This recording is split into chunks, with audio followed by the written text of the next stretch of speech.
살아있고 항상 있는 하나님 말씀 CK의 한 구절 묵상입니다.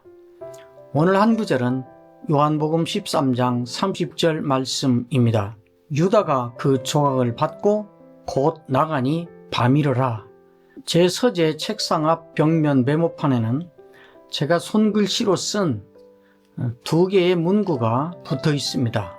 두 번째 문구는 사람이 살아있는 동안 범할 가장 무서운 죄는 하나님이 주시는 회개할 기회를 끝까지 거부해버리는 것이다. 오늘 우리가 읽은 이 말씀은 가룟 유다의 이야기입니다.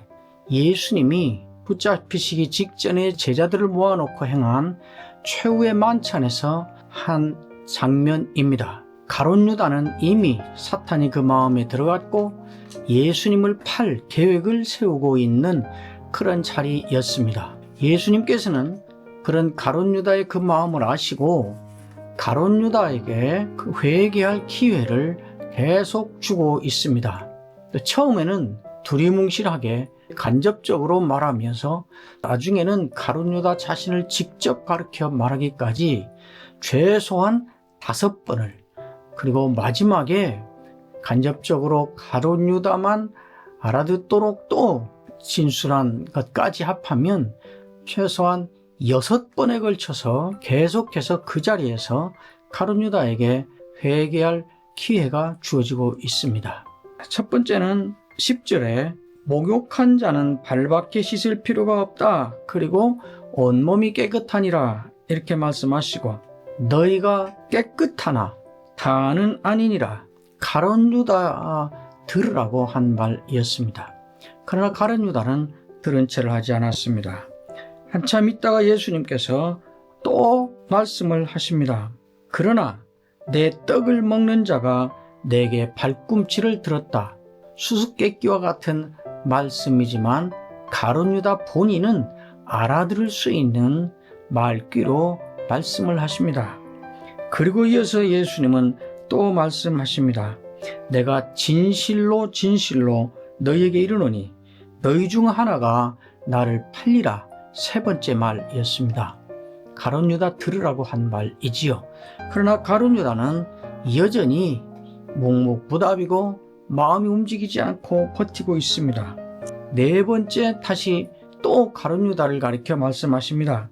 내가 떡 한 조각을 적셔다 주는 자가 그니라 하시고 곧 한 조각을 적셔서 가롯 시몬의 아들 유다에게 주셨다.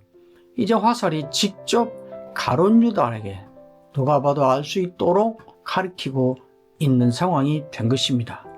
그래도 가룟 유다는 여전히 회개하지 않고 자기를 돌아보지 않고 버티고 있습니다. 그러자 바로 이어서 예수님께서 또 말씀하십니다. 예수께서 유다에게 이르시되 네가 하는 일을 속히 하라.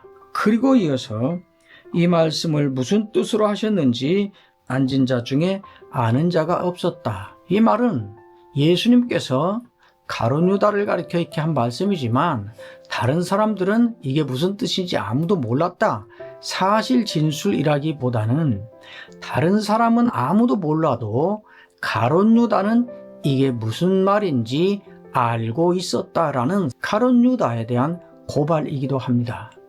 다른 사람은 못 알아들었어도 너는 내가 지금 너를 가리켜 말하고 있다는 것을 알고 있다. 나는 네가 나를 팔 계획을 갖고 있고 사탄이 네 속에 들어가서 너는 지금 사탄의 종이 되고 있다 라는 것을 직접 가룟 유다에게 지적해 주고 있는 것이었습니다. 말하자면 회개할 기회가 주어지고 있는 것이지요.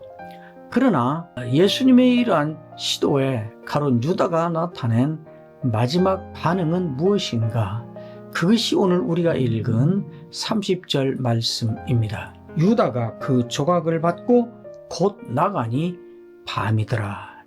이렇게 말하고 있습니다. 계속해서 회개할 기회가 주어지고 있지만 가룟 유다는 그 기회를 끝까지 거부해버리고 문을 팍 차고 밖으로 나가버렸습니다. 자기의 고집을 꺾지 않고 회개할 기회를 거부해버리고 여전히 자기가 품은 대로 범죄를 고집하며 그 길로 갔다. 이렇게 말하고 있는 것입니다. 나중에 이 가룟 유다는 어떻게 됐는가? 자기가 어떤 죄를 범했는지를 나중에 알게 됩니다.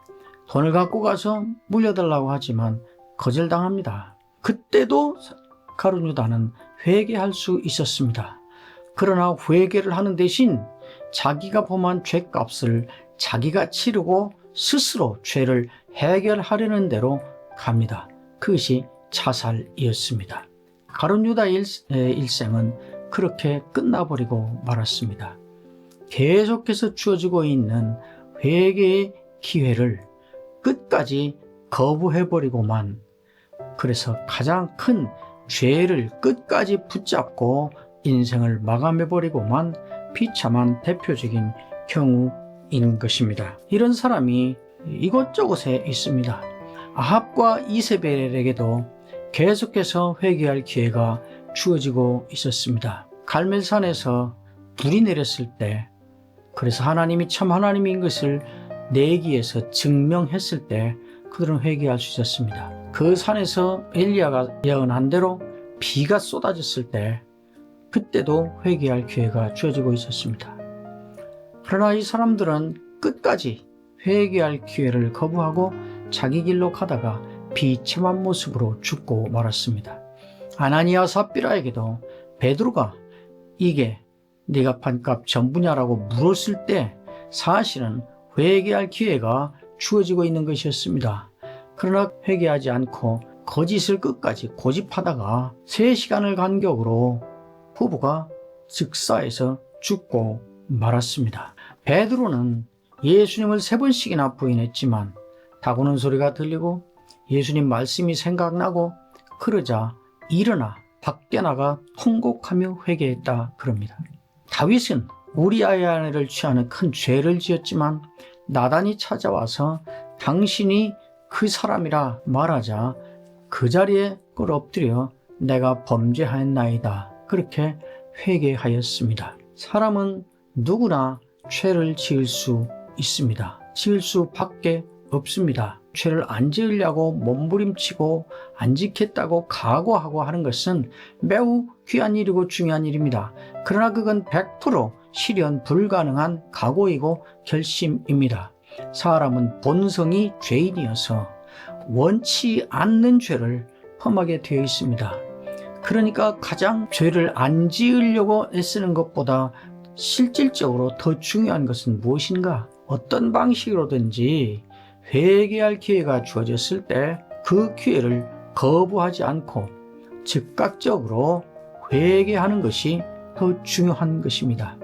죄를 안 지게 해달라고 기도하는 것도 중요하지만 하나님이 회개할 기회를 주셨을 때 민감하게 그것을 알아차리고 민첩하게 회개하는 삶을 살게 해달라고 기도하는 것은 더 중요합니다. 사람이 살아있는 동안 범할 가장 무서운 죄 가운데 하나는 하나님께로부터 주어지고 있는 회개할 기회를 끝까지 거부해 버리는 것입니다. 그것은 파멸과 죽음으로 반드시 연결되어 있기 때문입니다. 살아있고 항상 있는 하나님 말씀 CK의 한 구절 묵상이었습니다.